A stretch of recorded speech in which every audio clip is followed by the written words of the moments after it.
नमस्कार विद्यार्थी मित्रांनो. पार्थ सायन्स अकॅडमी या माझ्या यूट्यूब चॅनलवर आपलं स्वागत आहे. बऱ्याच दिवसांनी आपण आज पुन्हा टॉपिक सुरू करतो आहोत.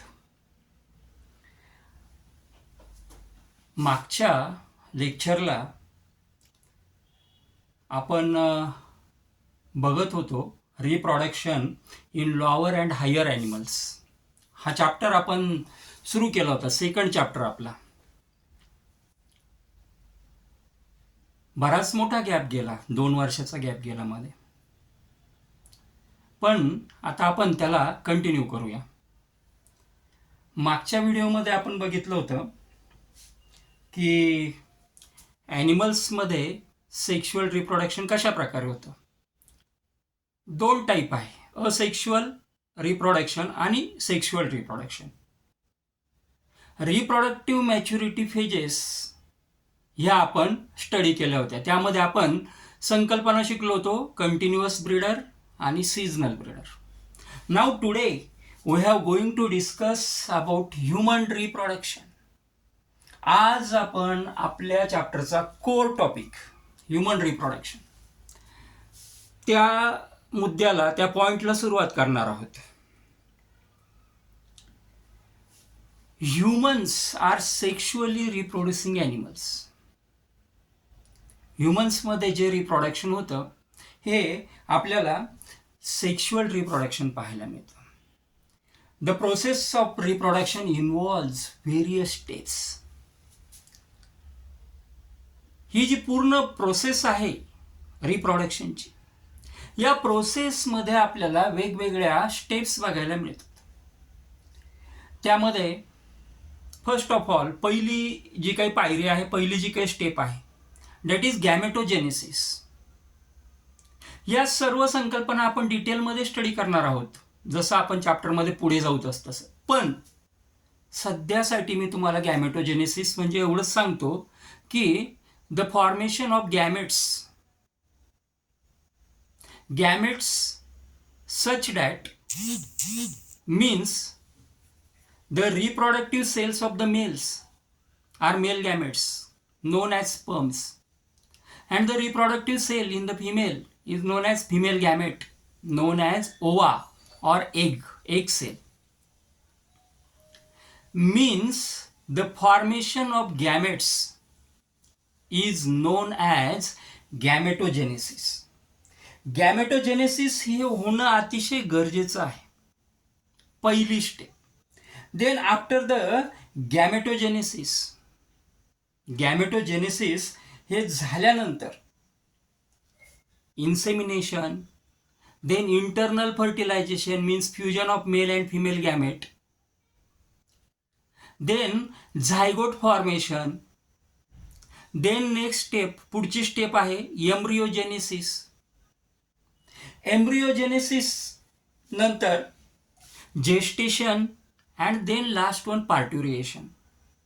अशा पद्धतीनं जवळजवळ 6 ते 7 पायऱ्यांमध्ये ही पूर्ण रिप्रोडक्शनची प्रोसेस ही कंप्लीट होत असते.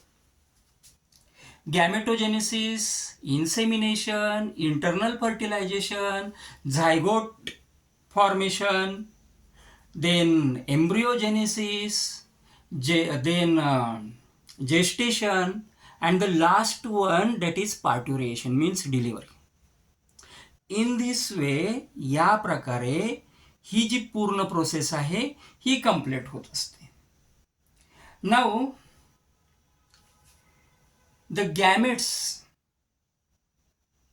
या सगळ्यांमध्ये, या सगळ्या प्रोसेसमध्ये गॅमेट्स खूप महत्वाचे आहे. गॅमेट्स शिवाय रिप्रोडक्शन होऊ शकत नाही, सेक्शुअल रिप्रोडक्शन होऊ शकत नाही गॅमेट्स शिवाय. आणि म्हणून हे जे गॅमेट्सचं प्रोडक्शन होणं आहे, दॅट इज नोन ॲज गॅमेटोजेनेसिस.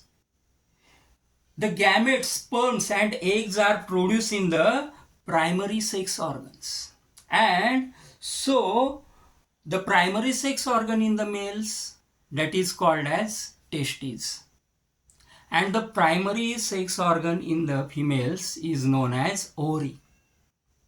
मेल्समध्ये जे प्रायमरी सेक्स ऑर्गन आहे त्याला टेस्टीज म्हटलं जातं, की ज्या टेस्टीजमध्ये स्पर्म सेलचं प्रोडक्शन होतं, तयार होतात. आणि फिमेल्समध्ये जे प्रायमरी सेक्स ऑर्गन असतं that is called as ovary, की ज्या ठिकाणी एग सेल किंवा ओवा याचं प्रोडक्शन होत असतं. नाऊ